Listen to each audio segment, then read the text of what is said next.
हाँ माई। तो हिम्मत कैसे फैल रे लव मैरिज के बारे में सोची के?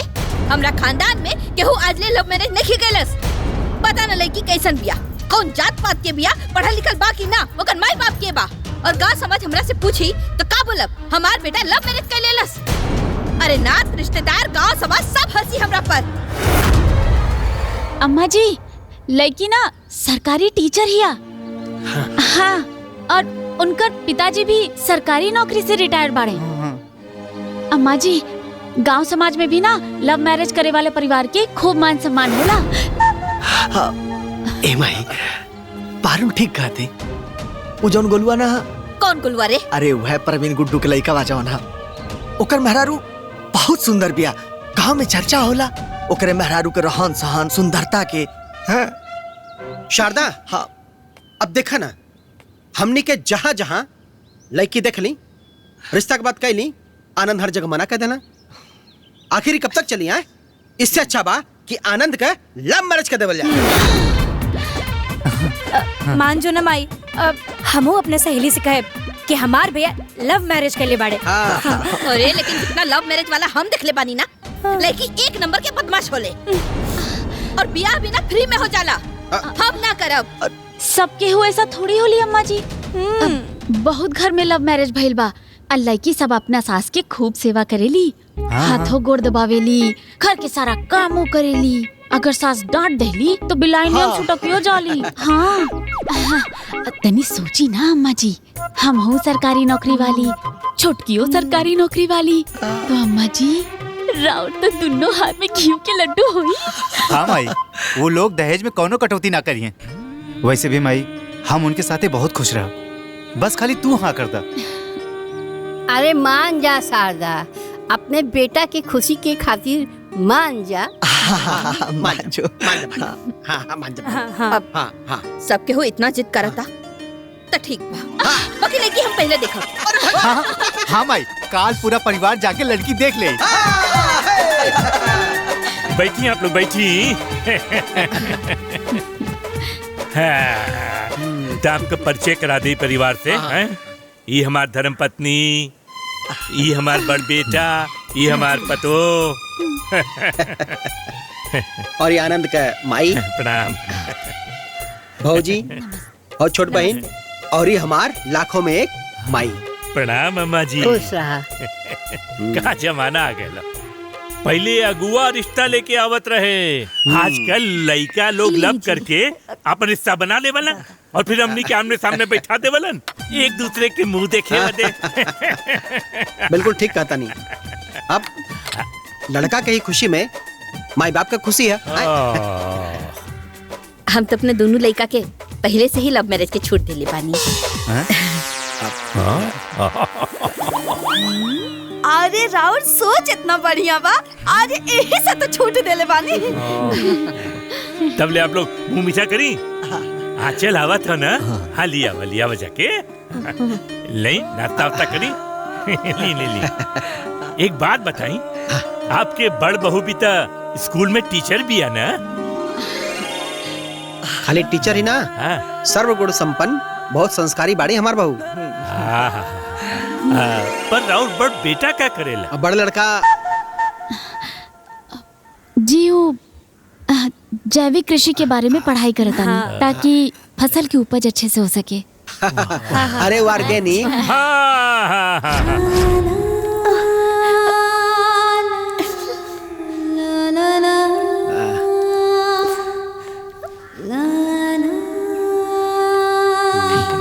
नमस्ते।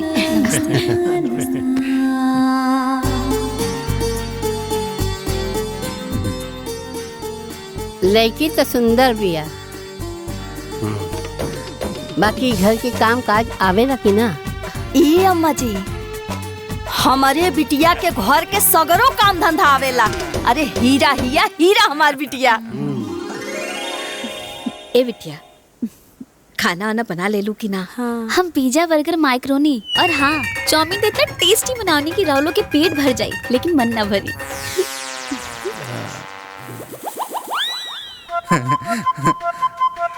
अम्मा जी के मतलब रहे कि दाल चावल सब्जी तरकारी ये सब बना ले लो कि ना? हमरा उ त ना आवेला लेकिन खाए बढ़िया आवेला। उ तो देख ही में लगता।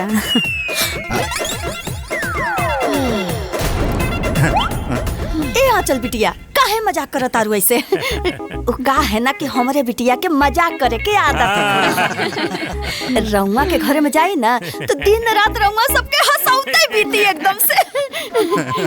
लेकिन एक बात बा, हमार बिटिया घर बहुत अच्छे से संभाल ली। हाँ और रही बात खाना के, एकरा के कोनो ऐसा खानवा नहीं खे जौन आज तक बनावे ना आवत होए। सर्वगुण संपन्न भी है हमार बिटिया।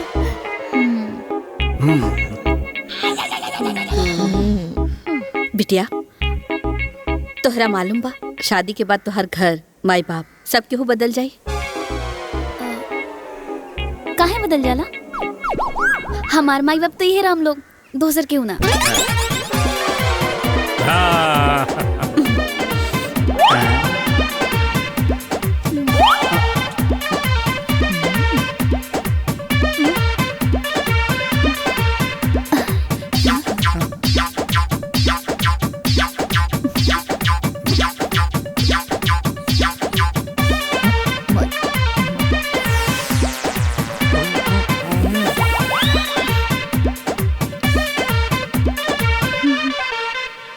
ठीक बा। जब हमरे बेटा के पसंद बा तो हमनियों के पसंद बा।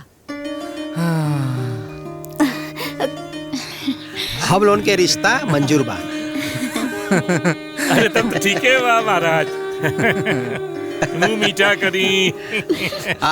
और नहीं ना ना ना हमके शुगर बा। हैला मिठाई खा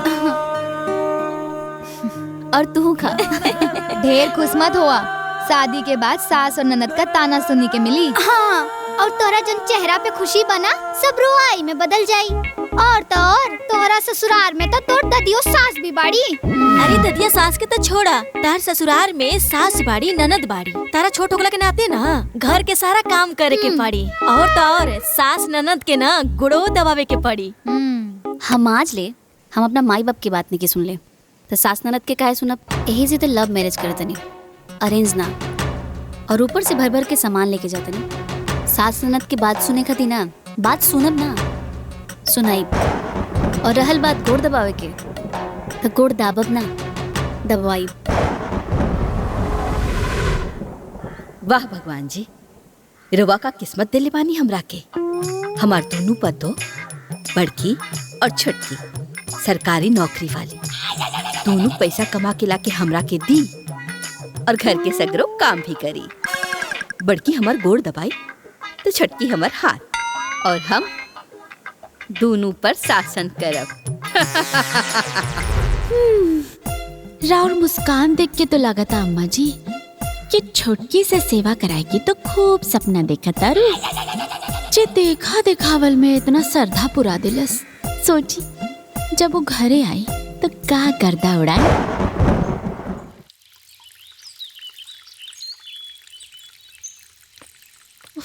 आज फिर लेट हो गई। अरे काकी प्रणाम। कैसे तबीयत बा? पतोहिया बड़ा मन से सेवा करतिया। अब तबीयत ठीक बा। जाना तारू काकी, हमार जो देवर बा ना उनकर लव मैरिज होता। अच्छा। और लड़की तो इतना सुंदर बिया कि देखब तो मन हरिहर हो जाई। अच्छा बाकी दुल्हन, हम सुनले हैं कि लव मैरिज वाली लड़की बड़ा झगड़ालू होली, सास के झोटा उखाड़ लेवेली। बक काकी, अगर कबाड़बा करी तो हमारा अम्मा जी के कबाड़ी, हमार ना। ठीक बा काकी, हम चलत तानी, स्कूल जाए में लेट होता।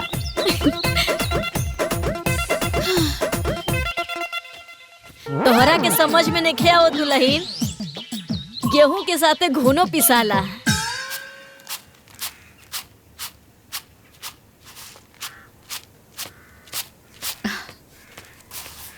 अम्मा प्रणाम। खुश रहा खुश रहा। इली ब्याहे के कार्ड रवा बिली। अच्छा अच्छा। अरे सुनो तारू हो, हाँ? हम अपने छोटका बेटा के ना लव मैरिज ब्याह करतानी। अच्छा। तू सब लोगन के निमंत्रण बा, अइहा जरूर। हाँ और तू अइहा दुल्हन। ए चाची, रघु बेटा लव मैरिज करत बारन का? हाँ। अरे मंटुओ बाबू लव मैरिज कैले रहन। उनकर दुल्हन तो अपन सास ससुर के एको बात ना सुने। अरे ऊ तो अपने मन से सूतेली, अपने मन से उठेली, मन करी तो काम करी, ना तो मन से दुआ के लेके चल जाई बाजार घूमे।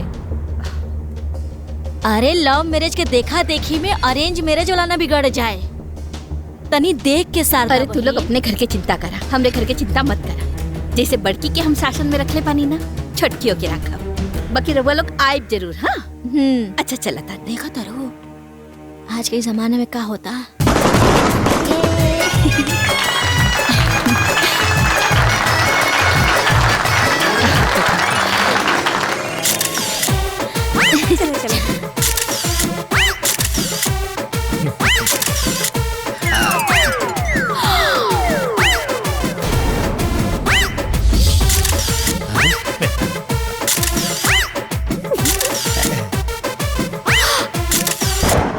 लव मैरिज में ये सब आम बात बा अम्मा जी।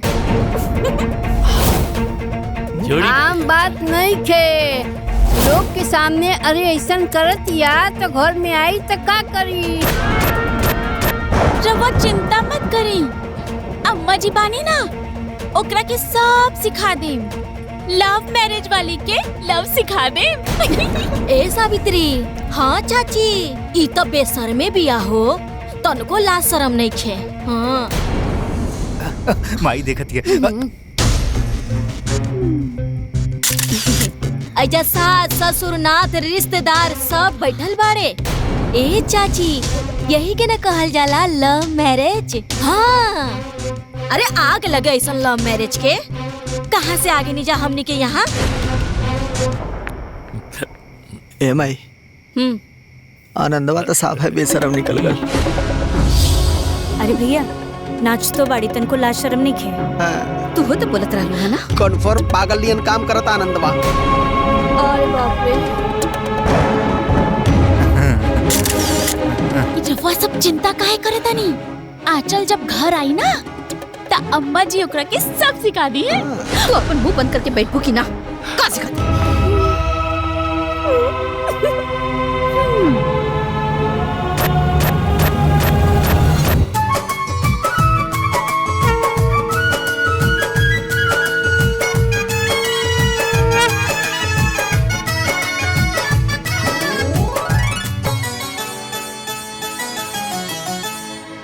ए चाची, अरे आनंद बबुआ के ब्याहे के बाद गांव के लोग किस्म किस्म के बात करता।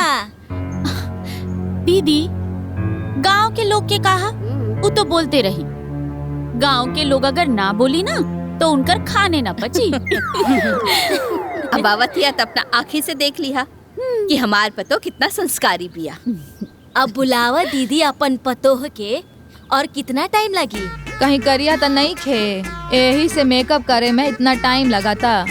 अरे नाना चाची, हमार भाभी दूध नियन गोर बाड़ी। अरे काहे परेशान होता रू, औते न होई तोहनी सबूर रखल जाओ।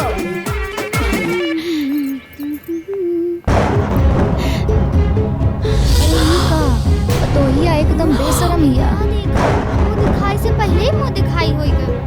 ऐसे कहूं होला ये कैसे पतो लेके आइल बाड़ी। न कोनो संस्कार न कोनो सबूर। हाँ चला अरे बाप, मुंह देखे के खर्चा बचल। पतोहिया अपने आपे मुंह दिखा देले बिया। अरे बाप सर हमरा लाज। ई है लाज के खाना पिया। हां सही कहा था। मुंह के ढकले।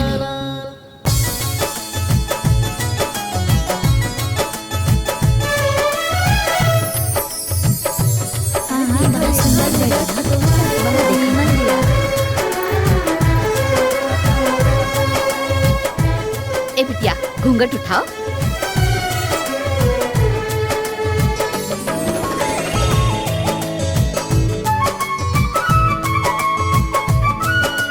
हाँ बहुत सुंदर भैया, बहुत सुंदर।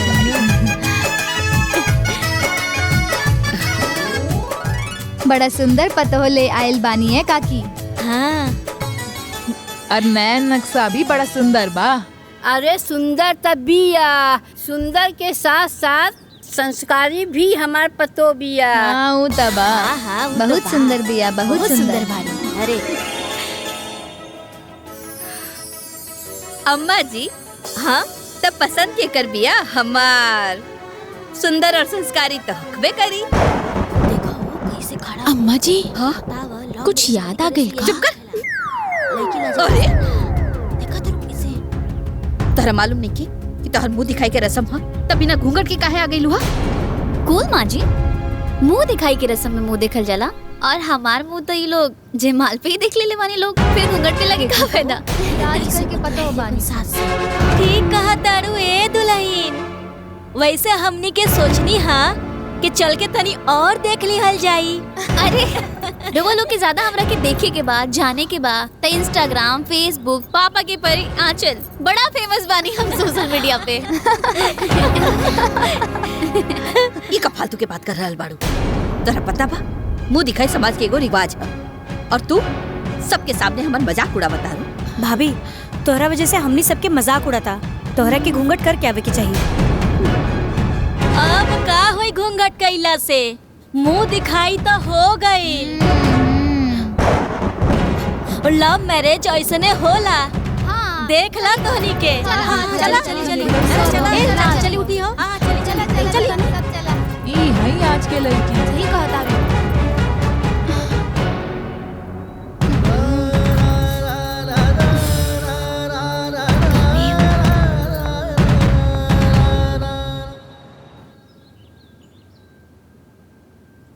ए जी हाँ हनीमून पे कहाँ चले गए बा?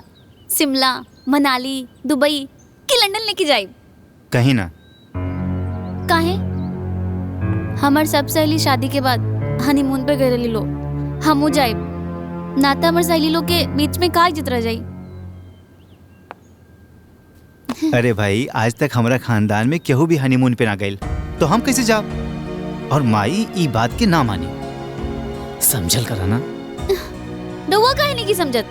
हमरा जाए के बा और हम मम्मी जी से जाके बात करब कि हमनी के हनीमून पे जाए दी। चली ना प्लीज।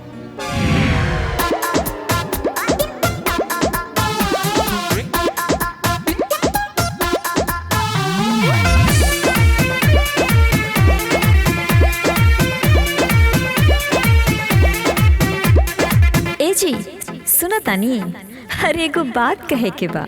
हाँ हाँ कहा। अरे कहा ना। एगो बात कही हम सुनिए बलम मन घूमे के करता खा के कोहिल कसम। ए जी हाँ एगो बात कही हम सुनिए बलम मन घूमे के करता खा के कोहिल कसम। लेवे दिलवा के तनी का सुकून चलना। लेवे दिलवा के तनी का सुकून चलना। हो पिया जी हो पिया जी शहर देहरादून मनावे हनीमून चलना। हो पिया जी शहर देहरादून मनावे हनीमून चलना। हनीमून पे चले के बाका? अरे ये तो पहले मम्मी से पूछे के पड़ी। अच्छा ठीक बा।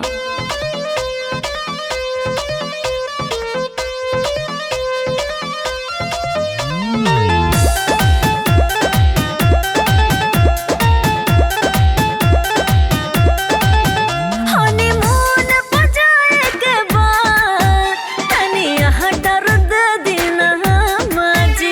सुनी मन बहलावे के बाद और जाके घर से ला माजी। अरे ऑर्डर दे दी ना। माजी ऑर्डर दे दी ना। यहाँ खेत बा कियारी बा बागी बा बगीचा बा यहाँ दिल न बहली। अब बहरी बहरी से लोग यहाँ घूमे आवता तू जेबू देहरादून।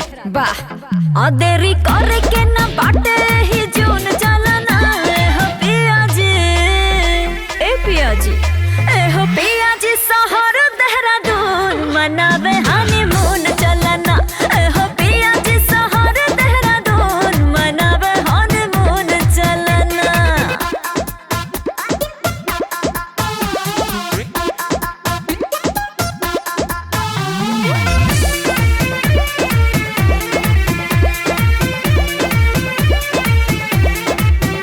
हनीमून पे जाता नहीं जा हमनी के दोनों परानी जी। कबले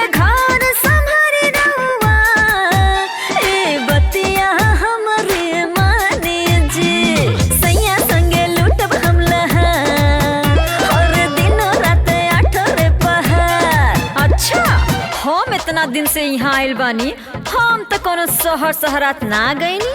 हाँ, तहरा के का जरूरत बा जाए के? हनीमून जई है सैया घरवा से ताना बाना